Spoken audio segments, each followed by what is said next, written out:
Right now, on to the point. Protests and uncertainty after U.S. forces capture Venezuela's leader. I worry for the future of Venezuela.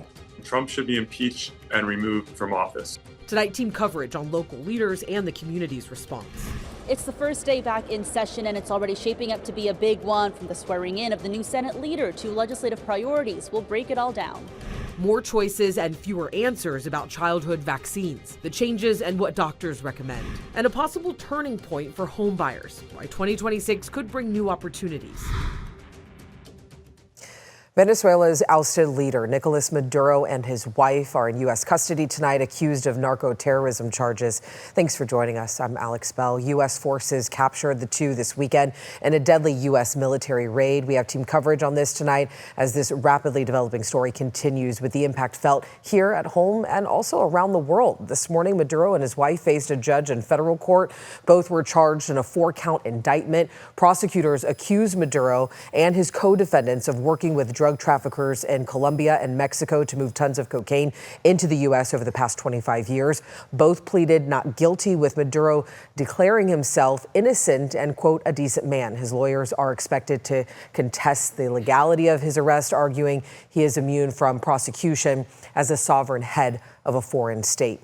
Venezuela's acting president is now Delcy Rodriguez. She was sworn in this afternoon by her brother, National Assembly President Jorge Rodriguez. Delcy Rodriguez has demanded the U.S. return of Maduro, although later in a social media post, she did invite a collaboration with President Trump and, quote, respectful relations with the U.S. Tonight, both Republicans and Democrats are speaking out about the U.S. actions in Venezuela.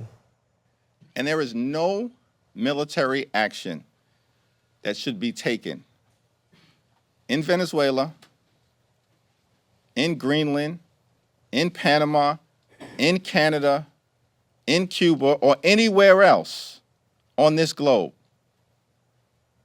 without explicit approval by the United States Congress. This was one that did not require prior authorization by Congress. It just required notification, and all the administration officials did exactly what they were supposed to do.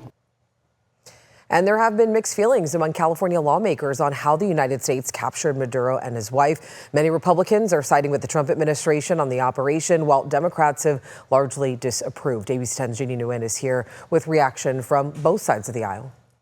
Alex, the one common theme from both the Democratic and Republican side is that they all agree President Nicolas Maduro should not be in power. However, Democratic State Senator Scott Wiener believes President Trump should be impeached for his actions, while Republican Congressman Kevin Kiley believes the U.S. did the right thing.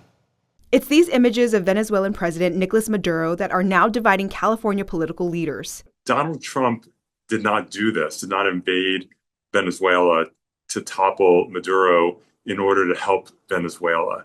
He did it for his own power and for his own needs. Democratic State Senator Scott Wiener says it was time for Maduro to give up his title, but believes President Donald Trump was wrong in conducting this operation and should be held accountable. Trump's invasion of Venezuela without any congressional authorization is yet another serious violation of the law. And Trump has been violating the law all year. He doesn't care what the law says. And Trump should be impeached and removed from office. Republican Congressman Kevin Kiley agrees that there should have been notice to Congress about this operation and believes that moving forward, Congress needs to be a part of the process. Overall, he supports the operation, calling Maduro a criminal. His crimes are abundant and well documented, and the misery and suffering that he has caused and the death that he has caused is pretty hard to dispute. When you look at the role he played as a narco-terrorist. Adding that he believes ensuring justice for Venezuelans is the next best step for the country. Just assuring stability in the short term is vitally important. And then in the not too distant term, ultimately we want the democracy to be able to function in a way that it was not allowed to during Maduro's rule. And Congressman Kiley tells me he believes the world is better off without Maduro in power, while Senator Wiener warns this could encourage other countries to invade their neighbors. Alex. All right, Jeannie, thank you. Bay Area lawmakers also reacting today, slamming the Trump administration over its surprise Venezuela operation, questioning its legality. This is an attack on another country, and that's an act of war. As a former member of the U.S. Senate Foreign Affairs Committee, Barbara Boxer says that she's concerned about how this operation started. I think it's great that he's in custody. But the question is, what are they doing? What is their plan? Our country needs attention. A Republican member of the Foreign Affairs Committee says he believes the president and Secretary of State Marco Rubio had sufficient authority, and having a U.S. presence is not the same thing as having boots on the ground because there is no war. Tonight, we are also hearing from a former FBI counterintelligence and security expert about what's next for Venezuela during this period of uncertainty and what local Venezuelan families should watch for in the coming days and weeks. For those Venezuelans in Sacramento and elsewhere, you should be speaking to your families. Tell them what's really going on. Let them in on what's happening with the Maduro legal proceedings here in the United States and New York City. And also, work with them to help them understand that a lot of what they're hearing within Venezuela is probably propaganda and not truth. Tonight, we're also getting a sense of how Americans feel about the situation in Venezuela. A poll of more than 1,000 people conducted by the Washington Post finds Americans are nearly evenly split over the U.S. military operation that captured Venezuelan President Nicolas Maduro. About 4 in 10 approve of sending forces. A similar number disapprove, and nearly 1 in 5 are unsure. More than 6 in 10 Americans say such an operation should have required congressional approval prior to action being taken. Meanwhile, people in our community with personal ties to Venezuela have mixed feelings, too. ABC 10's Becca Hobbecker joins us live in studio. And Becca, you spoke with a man who now lives in Sacramento today, right? Yeah, Alvaro Rodriguez was born and raised in Venezuela. He moved to the U.S. here in Sacramento nearly 3 decades ago. He has since become a U.S. citizen, but he has many friends and family members still in Venezuela. And his feelings on what is happening in his home country are mixed. I was born in Venezuela, in Caracas.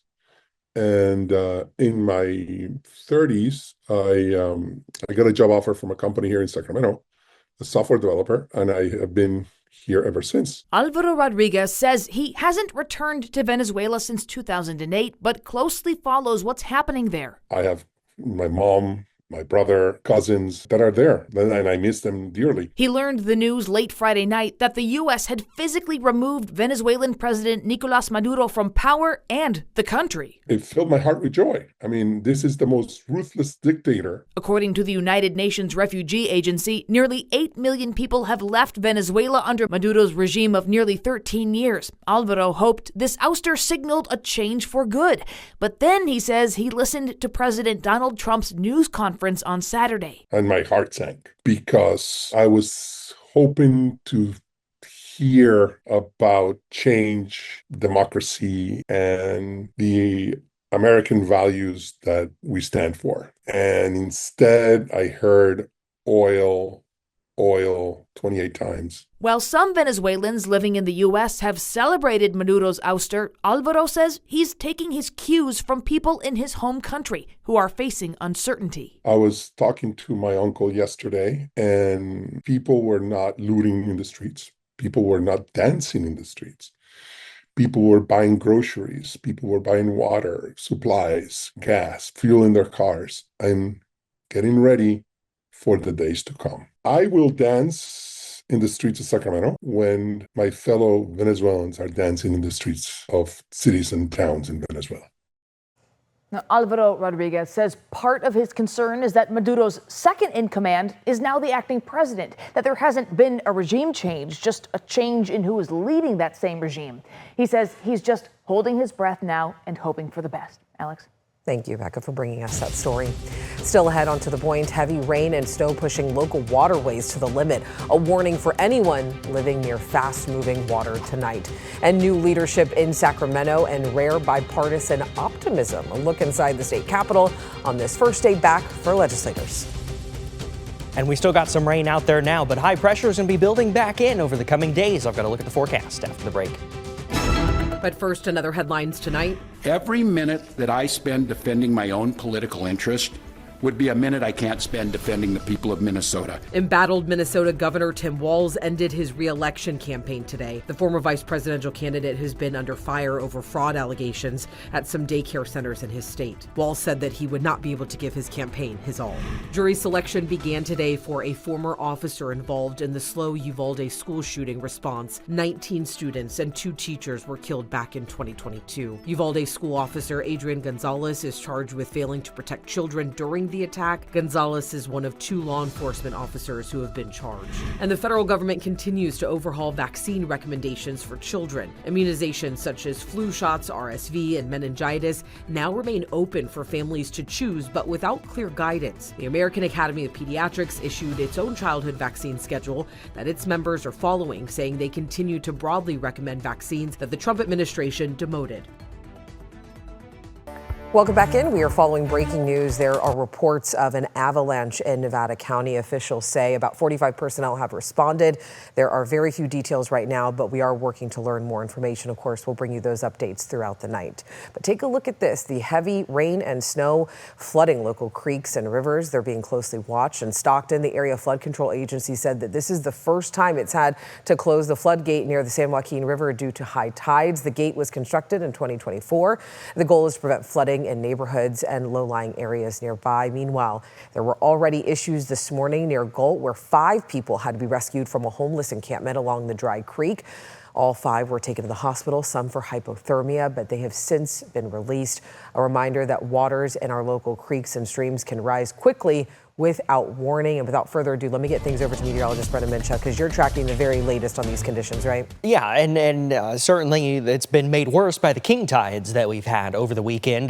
You've probably seen the footage of the Embarcadero out in San Francisco being flooded, right? And because of the king tide and all the rain that is falling. So we have additional water coming up from the ocean and we have water falling from the sky. That has led to a lot of flooding, especially out in the Bay Area. But as you just heard, it has had some impacts throughout the Delta region. Lots of rain has been falling up along 101 today, especially out near Santa Rosa. There's been some closures out along 101 because of how much rain has fallen. At this point, though, things are winding down over there, but starting to pick up once again across the valley. Yuba City, I-5 down 505 and through Sacramento, soon to be in the San Joaquin Valley, too. We're going to see some more rain on the way. Over the last 24 hours, hasn't been all that much. Just a few tenths of an inch of rain across much of the valley, quarter inch out there in Fairfield. But look at Santa Rosa, over 1.5 inches in the last 24 hours. Ukiah, over 2 inches in just the last 24 hours. Sonora as well, over 1.25 inches. So there's definitely been pockets of that heavier rain, but the valley has been a lot lighter over the last 24 hours. And the little bit of rain that's left, not going to be all that heavy. 55 right now in Sacramento, 58 in Stockton, 58 in Modesto, 52 Jackson, 28 in South Lake Tahoe, 30 in Truckee. We'll start off Tuesday morning at 48. Now, things are going to be winding down, but there's going to be some lingering showers through the overnight. By the time we get to Tuesday morning, though, most of us ought to be dry. Tuesday afternoon, starting to see those clearing skies. Temperatures upper 50s and low 60s in the valley. We'll be looking at upper 30s and low 40s in the high country. Here is Futurecast, and again, things are winding down, but lingering as we go through the overnight. This is 3 o'clock in the morning. Still some showers out there, especially on the west side of the valley.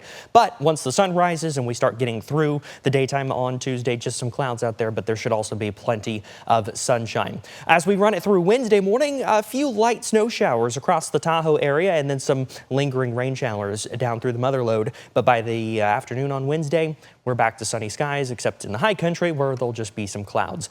As we look at the Pacific North American pattern, which kind of tells us, are we going to be seeing a rainy trend or a drier trend? Well, both big models, the American and the European, are going with the high pressure system building in, which is typically warmer and drier. And indeed, we see that here as we look at the weather pattern. High pressure starting to build back in as we go through the rest of this week. So by the time we get to Friday, Saturday, Sunday, we could even be looking at the return of some Thule fog. Alex?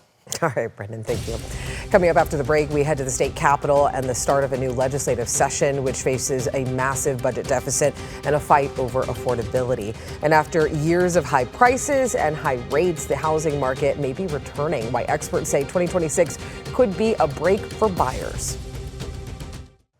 It was a busy day for the California legislature on the first day of the new session. New leadership was sworn in. ABC 10 State Matters political reporter Jenny Huh has a recap of the big day. The duties which I'm about upon to enter. Congratulations. The ceremonial swearing in of Senate President Pro Tem Monique Limon signaling a new era of leadership for Democrats. Things don't just start new or start fresh. They're really building on the work that's been done by the legislature. Limón joins Governor Gavin Newsom and Assembly Speaker Robert Rivas as some of the most powerful in the California legislature. Her ascension offering hope across the aisle. Optimistic that Senator Limón will step in and be a strong leader, that we could work bipartisan to solve the gas prices. We may not agree on everything, but she is somebody that I believe that we can collaborate with. As affordability remains the bipartisan buzzword despite party differences in approach. The minority party is focused on affordability, affordability, affordability. And affordability is front and center. Democrats continue pointing to new laws from last session aimed at significantly lowering housing and energy costs, as well as barriers to quicker construction like environmental review regulations. We talked a lot about affordability, but that's not a one and done. You don't just create a few bills and then it's over. We're going to continue to do that work until it really improves quality of life. But criticism from Republicans on how Democrats go about that. To make sure that we have more production, stop buying oil from foreign countries. The same for housing. Just making it faster and it still costs the same, you haven't done anything for affordability. Limón acknowledging the battle for affordability is tied into the state's $18 billion budget deficit and federal funding cuts like on health care. Spending big is not something that is within our means at this moment. I think affordability is going to look a lot of different ways in different years, and that's okay. While agreeing on the need for more oversight in state spending, which Republicans have long pushed for on issues like homelessness. And to assess whether they're doing what they were expected to do or if they're even sustainable. And looking ahead to later this week, Governor Newsom will deliver his final State of the State address. That is set for Thursday. You already know we're going to be following that. All right, lawmakers are also returning to Capitol Hill with a big to-do list. The Senate convened today for the second session of the 119th Congress. The House is set to return tomorrow and is expected to vote on extending newly expired Obamacare subsidies. The issue is a priority for Democrats, and some House Republicans have broken ranks to push the matter. Congress also must decide how to respond to President Donald Trump's removal of Venezuela's Nicolas Maduro, and another government shutdown deadline is at the end of the month.